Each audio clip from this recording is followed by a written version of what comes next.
minutes. And I was forced to say I should only come with 5 slides, so I have 14. This is the only way to compete. What do we do? Control L. Control L. Yeah. Væk med den der. Okay. Okay. So my presentation is about some of the main project I'm involved in, and I'm trying to give a viewpoint not about the technicalities and what we're doing about the project work, but more about how we see this in a learning context.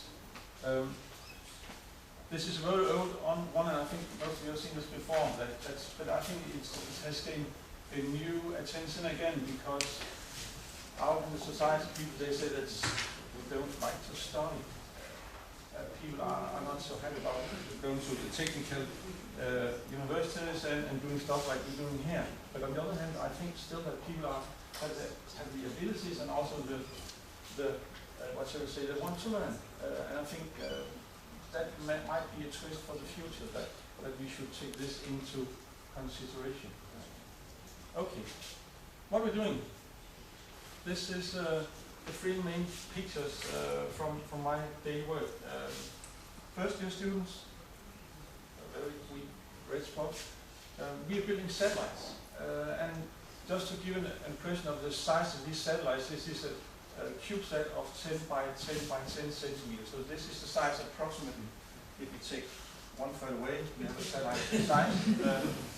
And we do this because we want to get the attention from the students. And I think most of the students think that it's very fun to work with rockets and see things up in space. And I think even a few of us that are here today can remember the first time that the man was walking in the moon. At least I can. So, this is our main goal. We don't want to have them study. We don't want to make them learn something. We want to have them have a fun daily work at the university, and by that they learn stuff. So this is the last launch from our number of satellites we did February 1 year ago, named AAUSat 3, and I think that name indicates this is our first CubeSat, and we launched it from India together with some other satellites, and these are quite big satellites, and this is our small satellite. So on that rocket there were 3 secondary satellites, and we were the smallest of these satellites. Okay. This started around year 2000, and in the US, I have to say that not here, unfortunately. And the idea was to enable students to design, build, test, and operate the spacecraft, because if they can do that, they are very clever guys or girls. We also have those, still one girl for the time being. So, and just to make this story very short, this was not initiated by staff or university. Our feeling of CubeSat was initiated by the students, because they have been reading about this. We also want to build satellites. So it was students coming to start, say we want to build satellites. We started 2001, and our first satellite was launched in 2003, and this is the one on the left here.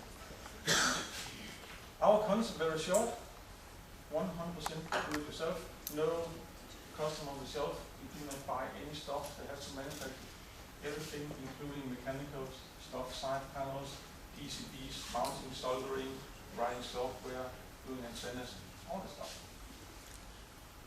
This, of course, has to go through a long way of doing project work. They have to do some analysis, they have to do some design, manufacturing, test, dialogue with launch provider, and so forth. So in that way, they are coming through all the, what shall I say, the bottlenecks that you have as a normal engineer out in the real world. And just to stress it out, the teachers do nothing except going for functions like this and talk about that was really doing. Okay, I can see later today you will have a visit nearby, seeing what some students are doing. I think this is a very good idea, because if you take this normal learning parameter, we can see that people do not learn anything from having lectures. So I imagine that you will not have anything left in your head when I leave this podium today. Okay. So I would rather have taken you to my life, or this is not possible today, but you at least go to another lab where there are students doing project work, because then I think that you will see the ability of learning quite rapidly and at a high level when you are dealing with the things with your hands. So this should maybe also have been the case today, that we should have split up you in 5 teams, take you out in 5 different places and do some real project work. Okay, just do it. The Nike slogan. What we do is maybe a little bit special. It's sometimes we call it PBL squared, because what we're doing is that we have students from many semesters working together. So then spring there are students from 4th, 6th, 8th and 10th semester working together on constructing, designing, building a satellite. So for instance, our last satellite, our main computer system was designed on the 4th semester. Our system that can point the satellite in the correct direction was designed by students at 8th semester, but they have to work together. So in that way, the older students help the younger students, and all get responsibilities according to their level. I think it's very efficient. But no free meals. A normal PBL, after 1 semester or 2 semesters, you normally end up with what we call a functional prototype, which is not capable to be launched up in space. Nobody will send a functional prototype up in space. You give about $100,000 for sending up a satellite like this in space, so it's a little bit expensive, not including the money we do for manufacturing satellite.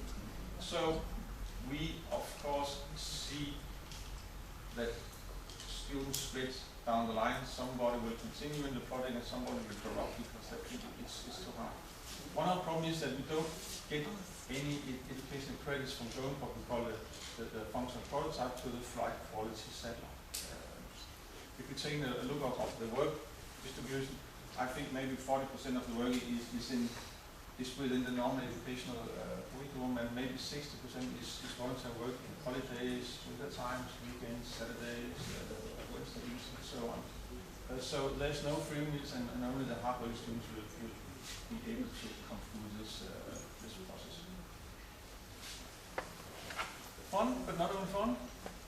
We see research, we see spin-off. Up until now, we have 2 spin-off companies the last 10 years here, and I think there are maybe 25 employees in green now directly spinning off from our laboratory. Very short, because time is running. What are we doing? The main idea, the first idea from this project was coming from the Danish Safety Administration. Greenland is part of Denmark. They want to observe ships sailing around Greenland. This is quite difficult because from here to here there's maybe 3,500 kilometers, and there's about 55,000 inhabitants on Greenland. So there's not many cities around the coastline, meaning that it's very difficult to have observations of traffic in an economic perspective. So the administration asked us, is it possible to do this from CubeSat? Here you have 120,000 euros. Start working now. And the students said, of course it is possible. And we did not know prior to starting this project.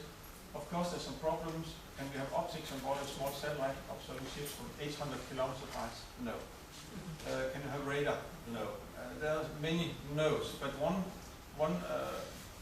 facility did obtain a yes, and this is what the AIS means, automatic identification system. Ships are sending out beacons saying, I'm here, and we can listen to these beacons from space. So after lunch last year, this was one of our first match ships that the student satellites were tracking all around the world, and this was collected in 2 hours from space. Actually, our main bottleneck is now getting data down from space because of the very slow radar propagation. Our CV, we are quite busy. We have already been building 3 CubeSats now, and we have 2 more down the queue line, ASAT4 and ASAT5 that we're going to deliver. ASAT4 will be delivered for launch in 1 month from now, and ASAT5 will be delivered before Christmas. So So we are quite happy with this situation, except that we are missing students, not so many students as we want to have are going for being here. Concluding remarks, slide number 14. It's fun. It's fun for students. It's fun for me. That's why the students are working very hard.